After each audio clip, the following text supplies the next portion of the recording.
নলছিটি উপজেলার ১৪০ নং চাঁদপুরা সরকারি প্রাথমিক বিদ্যালয়ে দেখা গেছে চরম অব্যবস্থাপনা ও প্রশাসনিক দায়িত্বহীনতা। সোমবার সকাল ১১টা ৩০ মিনিটে সরেজমিনে গিয়ে দেখা যায়, নিয়োজিত ৪ জন শিক্ষকের মধ্যে বিদ্যালয়ের উপস্থিত ছিলেন মাত্র ২ জন। অভিযোগ রয়েছে, ভারপ্রাপ্ত প্রধান শিক্ষক রাজিয়া সুলতানা ছুটি না নিয়েই ছিলেন অনুপস্থিত। অপর শিক্ষক নাসিমা বেগম ছিলেন উপজেলা কার্যালয়ে। বিদ্যালয়ে শুধুমাত্র উপস্থিত ছিলেন সহকারী শিক্ষক মোসাম্মদ রাজিয়া আক্তার ও হযরত আলী। পর্যবেক্ষণে দেখা যায়, শ্রেণীকক্ষগুলো ছিল শিক্ষার্থী শূন্য। কক্ষে জমে থাকা ধুলাবালি, মাকড়সার জালে পরিবেশ নোংরা ও অনুৎসাহজনক। দুপুর ১২টা ৩০ মিনিট পর্যন্ত কোনো শিক্ষার্থী বিদ্যালয়ে উপস্থিত হয়নি। সহকারী শিক্ষক হযরত আলী বলেন, আমরা আসি, তারা আসে না। কতক্ষণ বসে থাকা যায়? শিক্ষকের এমন মন্তব্যে উপস্থিত সাংবাদিকরাও হতবাক হন। এখন কি করতেছেন? আপনার ছাত্রছাত্রী কোথায়? আমি কাজ করতেছি, স্কুলের কাজ আছে। স্কুলে কি লাইব্রেরি করবেন না? ল্যাপটপ কি লাইব্রেরিতে চালাবেন না? লাইব্রেরি স্কুলে বাচ্চাদের দেখানো লাগে না।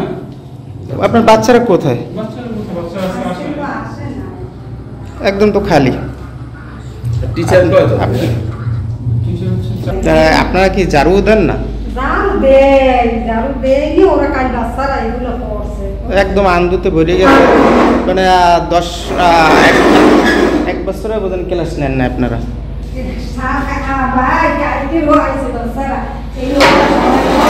এখন বেঞ্চ আপনি ঠিক করতেছেন, বাজে 12টা। অভিভাবকরা জানিয়েছেন, হযরত আলীর রুক্ষ আচরণ ও দুর্বল পাঠদানের কারণে অনেকেই সন্তানদের স্কুলে পাঠাতে চান না। প্রধান শিক্ষক দাবি করেছেন, তিনি অসুস্থ ছিলেন এবং ছুটির জন্য আবেদন করবেন।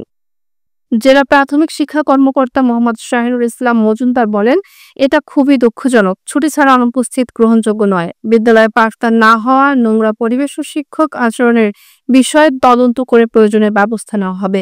উপজেলা শিক্ষা কর্মকর্তাকে নির্দেশ দেওয়া হয়েছে, একটি সরকারি প্রাথমিক বিদ্যালয় যদি এমন দায়িত্বহীনতায় ভোগে, তাহলে প্রাথমিক শিক্ষার ভবিষ্যৎ কতটা অনিশ্চিত তা সহজেই অনুমেয়। সংশ্লিষ্ট কর্তৃপক্ষের দ্রুত ও কার্যকর পদক্ষেপের প্রত্যাশা করছে সচেতন অভিভাবক।